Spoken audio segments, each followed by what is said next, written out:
Ito ang tatlong dahilan kung bakit dapat kang matulog sa pwesto ng negosyo mo araw-araw. Tapusin nyo ang video to kasi sasabihin ko ang pinakasikreto ko kung bakit araw-araw. Basic na basic lang sa akin magnegosyo. So by the way, baka ngayon pa lang tayo nagkita. Ako nga po pala uli si Darcel Robles. Isa po akong negosyante, no? At 5 taon na po ang karanasan natin sa mundo ng pagnenegosyo. So ito muna kwento kasi niyan. Tanda ko dati, unang buwan hanggang 6 na buwan na unang negosyo ko. Ang layo pa ng bahay namin sa negosyo ko eh. So tendency, pagkagising ko lagi sa umaga, cellphone agad ang bubungad sa akin. Mapapa-cellphone agad ako niyan. So yung energy na dapat ibigay mo sa negosyo mo, kinakain agad ng cellphone tapos ang layo mo pa sa pwesto mo. Ano mangyayari? Bawas ang productivity mo. Magiging tamad ka. Tapos yung pagkagising mo sa umagang yun, ibinigay mo pa sa cellphone mo. Kaya ang ginawa ko niyan, talagang hindi ako nauwi sa aming tahanan. Sa negosyo talaga ako natulog. At kita nyo naman ang pinagbago sa aking sarili. Hindi uso sa akin ang salitang day off. Yung mga pahinga na yan, pang supot yan. Pang mga empleyado lang yan, pang supot yan. Kita mo binibigay sa akin ng negosyo ko. Kahit araw-araw yan, basic na basic, maning-mani lang yan sa akin. So dahil sa mga karanasan kong yan, ito yung tatlong advantage pag tutulog ka sa pwesto ng negosyo mo. Ang pinakauna agad dyan, yun na nga yung sinasabi ko sa inyo, magiging productive ka dyan. May ibang maririnig kayo. Ay hindi, mali yan. Kasi wala ka ng oras sa pamilya mo. Supot yun. Kasi nga, pinakita ko na sa inyo, sinabi ko na sa inyo kanina, yung energy mo dapat, mabigay mo agad sa negosyo mo, pagkagising mo pa lang. Ako nagsasabi sa'yo, magiging productive ka dyan. Gamitin nyo ang technique na to. Punta agad sa negosyo technique. Ito yung technique na pagkagising mo pa lang, magkakape ka lang, diretso agad sa negosyo. Gawin mo agad mga kailangan mong gawin. Pustahan tayo, yung katawan mo, hindi na masasana yan sa kakahiga. Magtataka ka na lang, bakit sobrang productive mo, sobrang dami mo nagagawa, at kapag marami kang nagagawa sa isang araw, ano ang feeling? Napakasarap niyan. Hirap muna, pagod muna, bago ang reward. Kaya anong gagawin mo ngayong narinig mo na to? Kung may kamag-anak ka na malapit sa pwesto mo, makiusap ka na doon ka muna tutulog. Malapit lang dapat yung tutulugan mo sa negosyo mo. Para pagkagising mo, yung energy mo, ibigay mo agad sa negosyo. Ayos? Okay, dadako na tayo sa pangalawa. Ang pangalawang advantage natin ng pagtulog dapat sa pwesto ng ating negosyo ay ang mapopokus mo ng sobra sa isang araw ang iyong negosyo. Sa usaping pagnenegosyo, hindi mo kailangan ng marami. Yung sinasabi ng iba, magdagdag ka ng income. Mali yun. Hindi mo kailangan ng marami. Ang kailangan mo focus. Isa lang. Isang negosyo lang. I-focus mo ng i-focus yan ng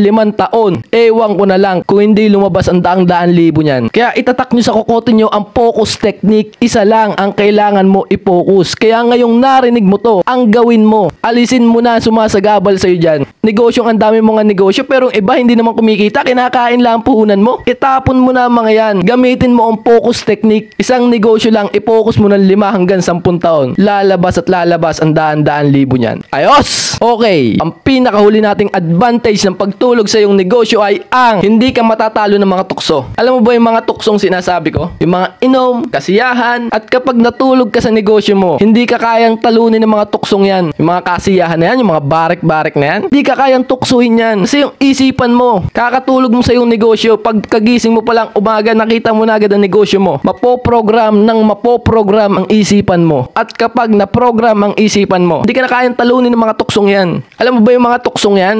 Mga supot yan. Kung gusto mo ng ganung buhay, magpadala ka dyan. Kaya nga bubuwagin ko yan eh. Talagang hindi ako nagpapadala sa mga tuksong yan. Kasi alam ko, kita ko ang buhay nila. Ayoko ng ganung buhay. Sobrang low class. Kaya ang kailangan natin gawin, program technique, gamitin mo yan. Tumulog ka lagi sa negosyo mo. Pagkagising mo pa lang, kilos na agad. Productive ka dyan. Mapopokus mo ang negosyo mo. Hindi ka na kayang talunin ng tukso dahil nakaprogram na ang isipan mo. At yan po ang tatlong dahilan, tatlong advantage ng pagtulog mo sa iyong negosyo. Kasi para sa akin, naniniwala ako, ang pagtulog sa iyong negosyo ang nag-iisang pinakasusi para magtagumpay ka dyan sa negosyo mong yan. Yan lang. Kapag dyan ka natutulog sa negosyo mo, active lagi ang utak mo. Lahat ng lessons sasaluhin yan. At ang paniniwala ko, kapag sobra-sobra na ang knowledge mo sa pagnenegosyo, darating na ibibigay na ng Diyos ang tagumpay ng iyong negosyo. At ang salitang pagkalugi,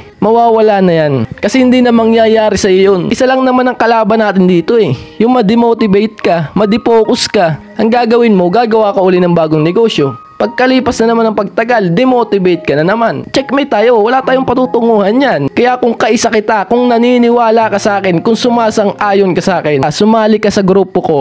Negosyanteng Matindi Group. Lahat ng negosyante, pumasok kayo sa grupong yan. Di mo kailangan ng madaming negosyo. Huwag kang maguguluhan. Ang kailangan focus. Magtatagumpay ka din sa ating buhay pag ninegosyo.